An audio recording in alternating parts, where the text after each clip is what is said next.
तर पहा, नाऊन या मालिकेतला आजचा पुढचा प्रकार, चौथा प्रकार, मटेरियल नाउन, पदार्थवाचक नाम. बऱ्याच वेळेला एक आपला प्रश्न पडला असतो, मटेरियल म्हणजे काय, नाही का? पदार्थवाचक नाम म्हणजे काय? तर आपल्याला पदार्थ म्हणलं की दिवाळीचे पदार्थ आपल्याला आठवतात. अनारसे, गुलाबजामुन, आहे की नाही, असे आपल्याला पदार्थ आठवतात. आणि हे पदार्थ आठवले की माउथ वॉटरिंग सुरू होते, म्हणजे तोंडाला पाणी येतं. पण बाबांनो, पदार्थवाचक नाम म्हणजे काय? लिटर, मीटर आणि किलोग्रॅम मध्ये ज्याचे मोजमाप होते त्यास मटेरियल नाम असे म्हणतात. या जगामध्ये तुम्ही कुठल्याही देशाचा लिटर आहे का? असं आहे का फक्त भारतामध्ये लिटर आहे? भारतामध्येच मीटर आहे? भारतामध्येच किलोग्रॅम आहे? हे बाहेर सुद्धा आहे ना. म्हणजे जिथं माणूस नावाचा प्राणी आहे तिथं या सगळ्या गोष्टी आल्याच.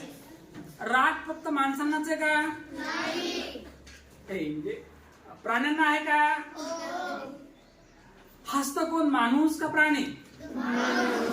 माणूस हसतो, प्राणी हसतो. चला पाहूया आपल्या मुद्द्याकडे.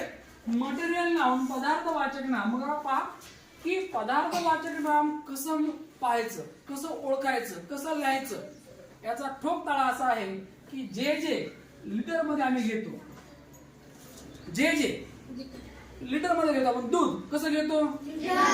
आपण दुकानदारा म्हणतो का की मला 2 बॅग दूध दे, त्याला आपण म्हणतो 1 लिटर दे, अर्धा लिटर दे, म्हणतो की नाही? म्हणजे आपण त्याचं मोजमाप करतो आपण, नाही का?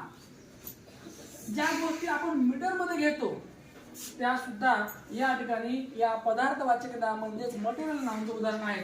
आणि किलोग्रॅम मध्ये आपण साखर कशी घेतो? किलोग्रॅम. त्याला म्हणतो का मुठभर साखर दे?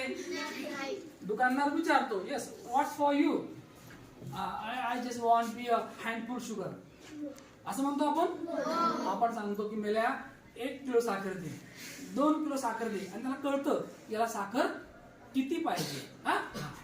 आणि म्हणून ज्या ज्या वेळेला लिटर, मीटर आणि किलोग्रॅम कसं म्हणायचं? लिटर, मीटर, किलोग्रॅम जे मोजता येतं ते मटेरियल नाम. मग काय काय मोजतो आम्ही? Wood, gold, paper, milk, sugar, water, oil मोजतो ना आपण. जे जे मोजतो ते आम्ही, ते सगळी उदाहरणं मटेरियल नाम म्हणजे पदार्थवाचक नामाचे आहेत. समजलं का?